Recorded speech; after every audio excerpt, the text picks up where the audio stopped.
सांगलीत शक्तीपीठ महामार्गाविरोधात शेतकरी कामगार पक्षाचं आंदोलन। विश्रामबाग चौक ते जिल्हाधिकारी कार्यालय मोर्चा। शक्तीपीठ महामार्ग रद्द करण्याच्या मागणीसाठी अलगार।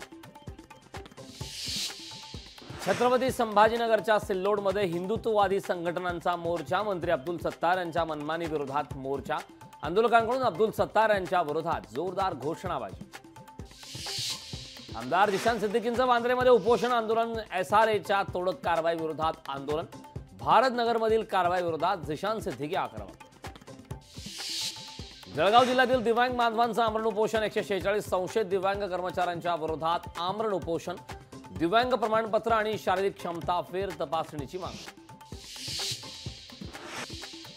धारावीतील अनधिकृत मशीद प्रकरणी मशीद ट्रस्टकडून अनधिकृत बांधकाम हटवणे सुरू।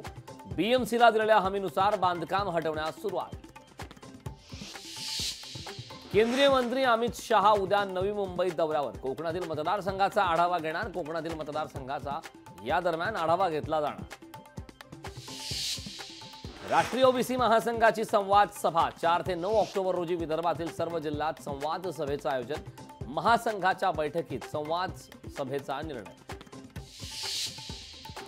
बारामतीतील कोयता गँगचा धुमाकूळ। बारामतीतील TC कॉलेजमध्ये कोयत्याने वार करत तरुणाची हत्या। जुन्या वादातून 19 वर्षीय तरुणाची हत्या। जळगावच्या चोपडा शहरात राष्ट्रवादीचं आंदोलन। तालुकाध्यक्ष बाळासाहेब पाटलांचं 5 दिवसांपासून आंदोलन। शहरातील नागरिकांच्या प्रश्नावरून उपोषण आंदोलन। नाशिकमध्ये आदिवासी संघटनांचं आंदोलन। नरहरी झिरवळांच्या पाठिंब्यासाठी समाज रस्त्यावर। आंदोलनाच्या पार्श्वभूमीवर मोठा पोलीस बंदोबस्त तैनात। कविता राऊत नंतर दत्तू भोकनाळ ही सरकारी नोकरीच्या प्रतीक्षेत। दत्तू भोकनाळ सरकार विरोधात कोर्टात जाण्याच्या तयारीत। 2017 पासून नोकरी दिली जात नसल्याचा आरोप। पुण्यात महिला सुरक्षेसाठी गुलाबो गँग। अत्याचाराच्या घटना रोखण्यासाठी गुलाबो गँग नावाची संघटना स्थापन। महिला मुलींकडे वाकड्या नजरेने पाहिल्यास चोप।